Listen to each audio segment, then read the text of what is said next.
존경하는 1280만 경기도민 여러분, 윤하섭 의장님과 선배 동료 의원 여러분, 남경필 도지사, 이재정 교육감님을 비롯한 공직자 및 언론인 여러분 안녕하십니까?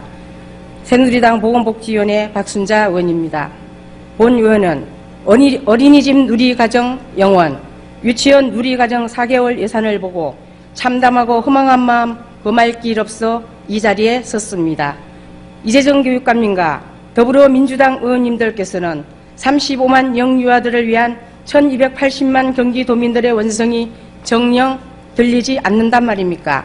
도민을 위해 누리가정을 편성하는 것도 공직자들의 책무이고 부족한 지방재정을 확보하는 것도 공직자들의 책무인 것입니다.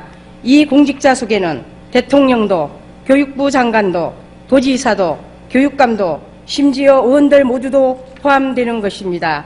돈 없다는 말은 국민들의 기여는 비겁한 변명으로만 들릴 뿐입니다. 피켓 하나 들고 청와대로 가서 1인 시위를 할 때가 아닙니다.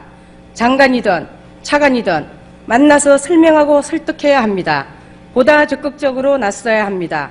불필요한 사업들은 다이어트를 해야 하며 교육감의 선심성 사업 예산은 가감하게 일몰시켜야 합니다. 허리띠를 졸라매야 합니다.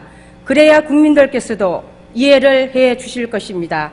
해보지도 않고 이미 편성한 예산마저 삭감해서 뒤로 빼돌리고 누리가정 나 몰라라 하면서 중앙정부 탓만 한다면 그 어떤 국민도 용서하지 않을 것입니다.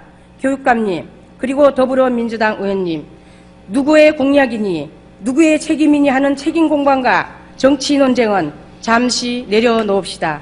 오직 도민만을 생각합시다. 존경하는 선배 동료 의원 여러분, 남경필 도지사님께서는 누리가정과 관련하여 보육대란을 막기 위한 고육지책으로 도비로 어린이집 누리가정 2개월분을 집행했습니다. 오죽했으면 교육감님의 책무인 어린이집 누리가정 예산을 도지사님께서 집행을 했을까요? 왜 교육감님께서는 도지사님과 같은 솔로몬의 재판에서 보여주는 어머니의 사랑이 없는 것일까요? 언제까지 미봉책이니 편법 지원이니 하는 말로 정쟁만 일삼으실 건가요? 교육감님의 누리가정과 관련한 대응 태도를 보면 참으로 답답하고 유감스럽습니다. 이재정 교육감님, 그리고 더불어민주당 의원님, 예산이라고 하는 것은 언제나 충분한 경우는 없다고 봅니다. 늘 우선순위를 선택해야 하는 문제인 것이지요.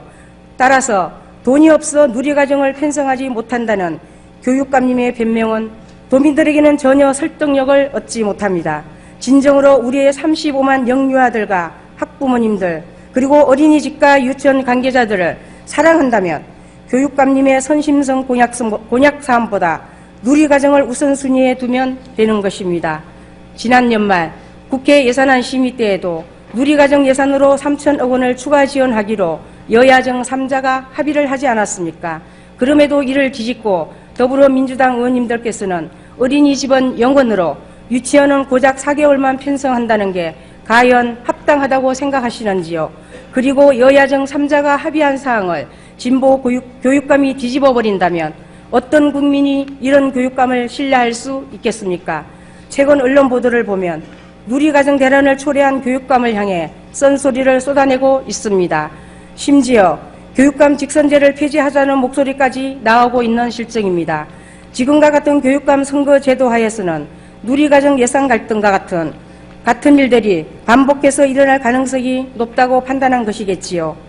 부디 교육감님께서는 이러한 국민들의 목소리를 외면하지 마시고 국민의 준엄한 명령으로 받아들이시길 간절히 바랍니다. 그것이 바로 직선제 교육감의 책무이자 누리가정 문제를 근원적으로 해결하는 열쇠임을 깊이 새겨야 할 것입니다. 누리가정은 대통령 단 한 사람만의 공약이 아닙니다. 심각한 저출산 문제를 해결하고 맞벌이 부부들의 고민을 해결하고 나아가 대한민국 국가 경쟁력을 강화할 수 있는 매우 훌륭한 정책인 것입니다. 교육감님께서는 뼈를 깎는 고통이 있더라도 반드시 누리가정 예산을 전액 편성 집행해야 합니다. 이것은 교육감님께서 하고 말고의 재량적인 문제가 아닙니다. 오직 도민의 명령으로 도민을 위해 실천에 옮기는 책무만 남아있을 뿐입니다. 명심하십시오. 이러한 도민의 준엄한 명령을 끝까지 못 들은 척, 못 본 척 하신다면 도민들께서는 반드시 교육감님을 심판하실 것입니다. 끝까지 경청해 주셔서 감사합니다.